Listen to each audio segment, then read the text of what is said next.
Okay, this is game 2 of my Traveler Cage match against MackAttack.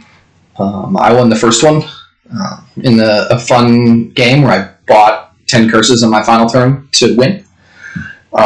Here we've got another powerful kingdom. Even without Peasant, we're looking at Inventor, Silk Merchant, Wharf for draw, Rabble for draw, Destrier for draw, Stockpiles to gain a bunch of money, Peasant to put plus action on something. Inventor, Silk Merchant, Wharf could be any of those things.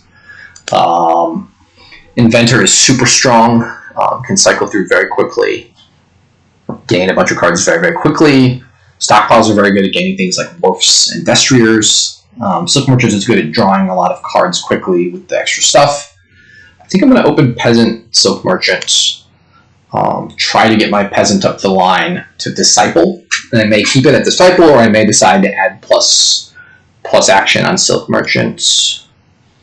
The only village we have here is either the plus action token, if you put that on Archive, I guess. You could put that on Destrier or something, which doesn't seem super great. The other thing, you could put like plus action on War for Silk Merchant and just have a ton of draw.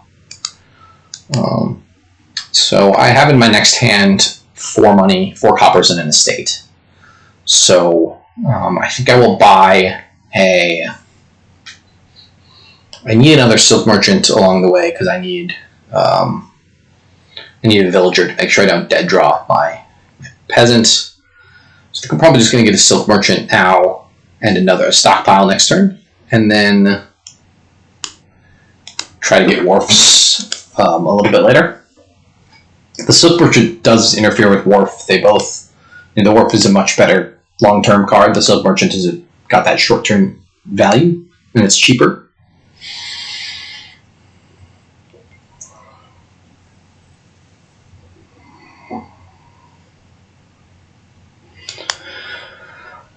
So I got that next turn. I've got 6 now. This doesn't really seem to do anything but buy stockpiles, though.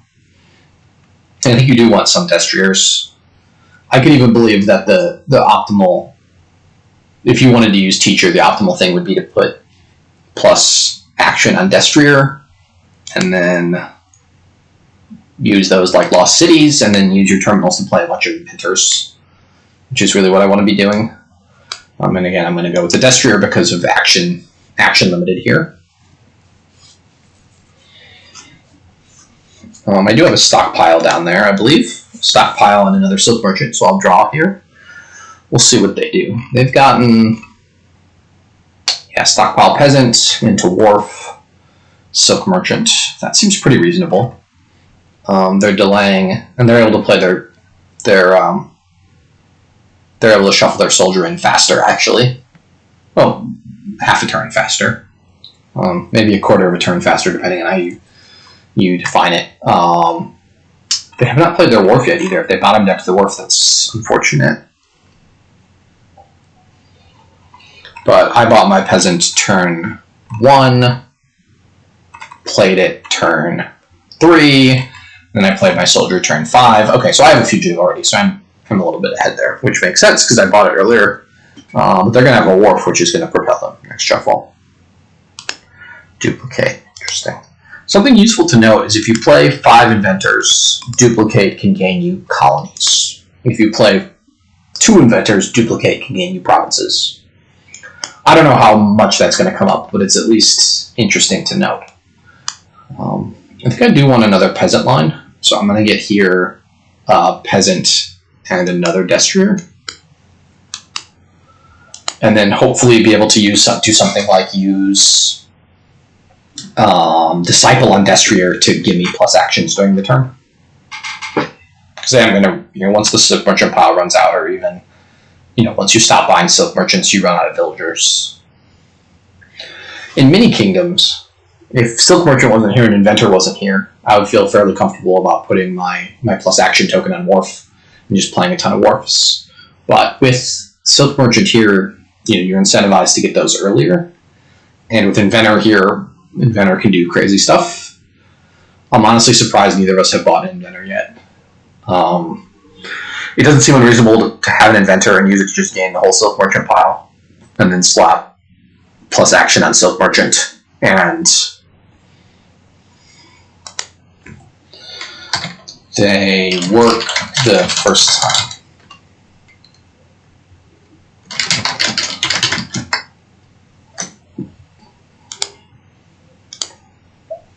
Okay, found my fugitive, quite nice.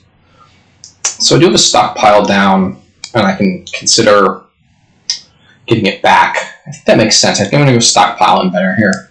I'm going to start doing the inventor tricks as much as possible.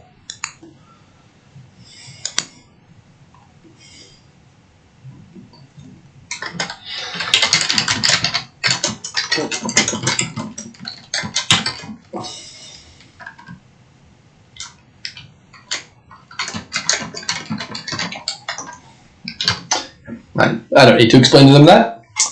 The nice thing about Inventor on Silk Merchant is Inventor becomes non-terminal because the Silk Merchant gains you this villager. So as long as there are Silk Merchants in the pile, Inventor is non-terminal. And then once you've emptied the Silk Merchant pile, ideally you'll have your teacher or something to put plus action on Silk Merchant. I'm not incredibly clear that that's optimal play, but I think worth noting is that the stockpiles are going to run out. The Silk Merchants are going to run out if I'm doing what I'm doing, and the Destriers are going to run out. So the game could be over very, very quickly, and it remains to make sure you have enough, VP when the game is ending that you don't just immediately lose. So this is 7 and 2 buys. If I want to play the stockpile, I don't see a good reason not to play it. So I will get my stockpile back and a Silk Merchant. I think that's consistent with my strategy here.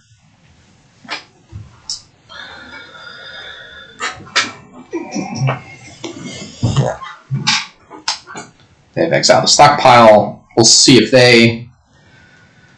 I may leave the last stockpile there for them. I think I should behooves me to take it, though.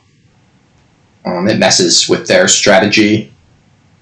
Like, they have to now spend their stockpiles to add money to the deck.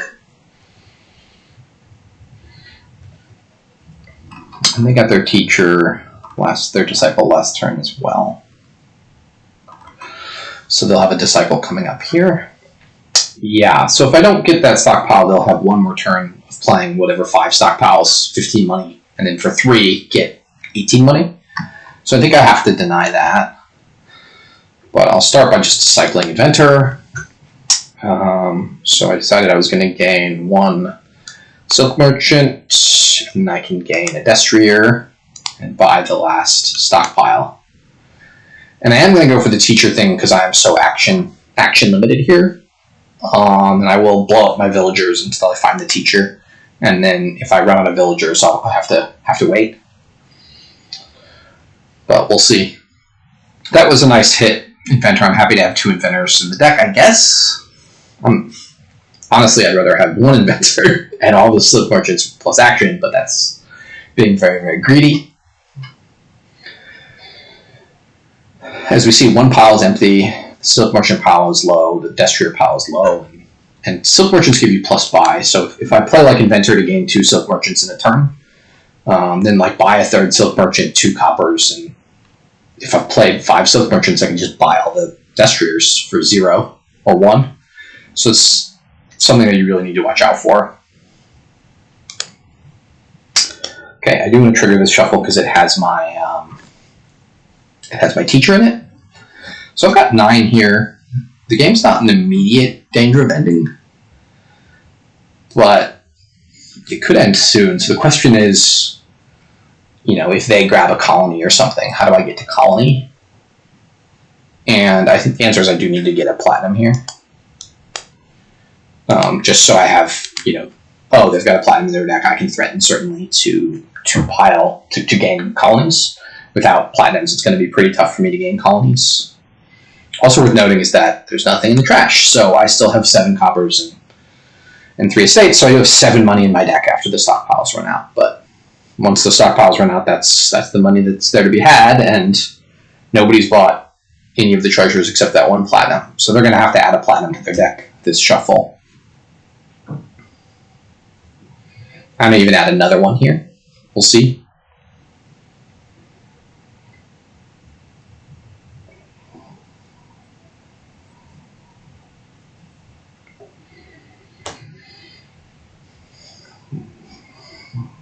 if they weren't going to green with these stockpiles, the other consideration is to have just hammered down the Silk Merchants, knowing that I've got a teacher coming up, and then trying to pile out all the Destriers in one turn. So yeah, they've got a bunch of stockpiles now, so I think that was the time to buy a Platinum if they wanted one. There's only 4 stockpiles left, so we'll see what they... Like, they could go, for the same amount of money, they could go Platinum Destrier.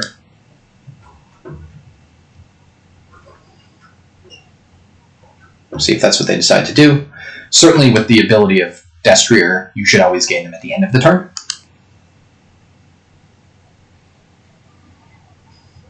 It's funny, if this teacher were a disciple, it's possible that discipling this Silk Merchant here could lead to a pile out. I would get 3 buys. There'd be 3 Silk Merchants left. And I would have 2 more from these stockpiles. So I'd have 5 buys, 6 cards here, and I would have 3 coffers for 10. So it's possible that I could win this turn if... oh my. Well, I could definitely win this turn if they... I could definitely win this turn if this was a disciple. I would basically essentially have the win in hand. Fugitive, that's quite nice. I can't play any of these, unfortunately. I'll play the teacher. So I think, honestly, this is just province for me. Put the plus action card on Silk Merchant.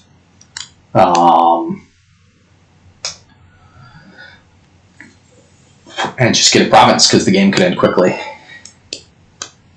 And keep the teacher.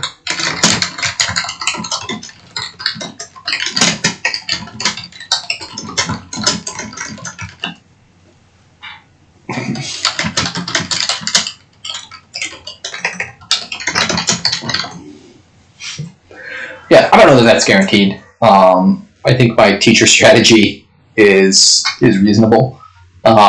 In the Kingdom, I would not have expected them to buy that many Disciples. I think that's probably a mistake. Sorry, that many Destriers. I realize what they're thinking is they're going to want to put a token on something. And put their something on Destrier and play it, but like the game is so close to ending that I think you just want to get some Destriers in hand, and you can always Disciple a Destrier for plus 4 cards, plus 2 actions. As you see, they're drawing deck now, but they've got, 2 stockpiles left. They do have some money left. Potentially they have 13 money, so they could buy a colony here.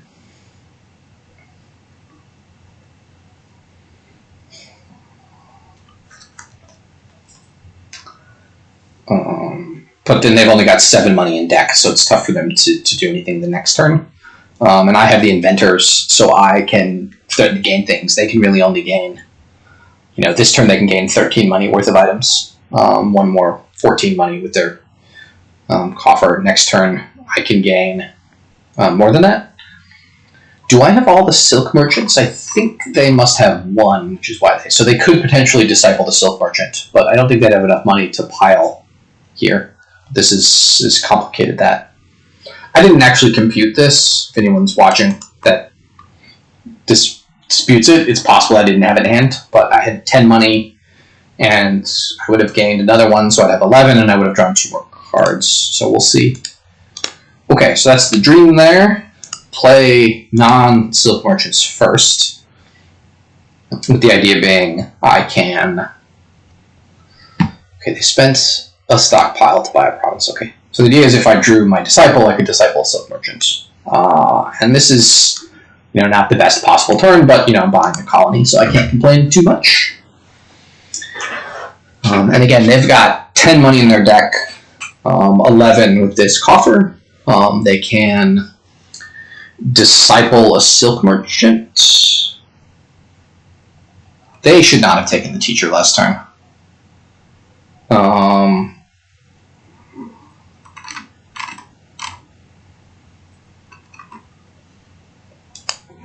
They should not have taken the teacher last turn because the game ends before they get to play the teacher token, unfortunately for them. But yeah, so they've got 3 money, 10 money total in their deck, plus 2 more coffers. They could get up to 12 money. but that's not going to be sufficient. So all I have to do to win is basically click on my cards. And I can do this, and now I'm just auto-clicking, but yeah, so it's easy enough. And I had the 2 inventors in play. I can even do more than that. But yeah, so it was a fun peasant game. The divergence was the wharfs versus the wharves versus the silk merchants. I think I like the silk merchants better, but I think it could have come down differently. And I will see you all in game 3.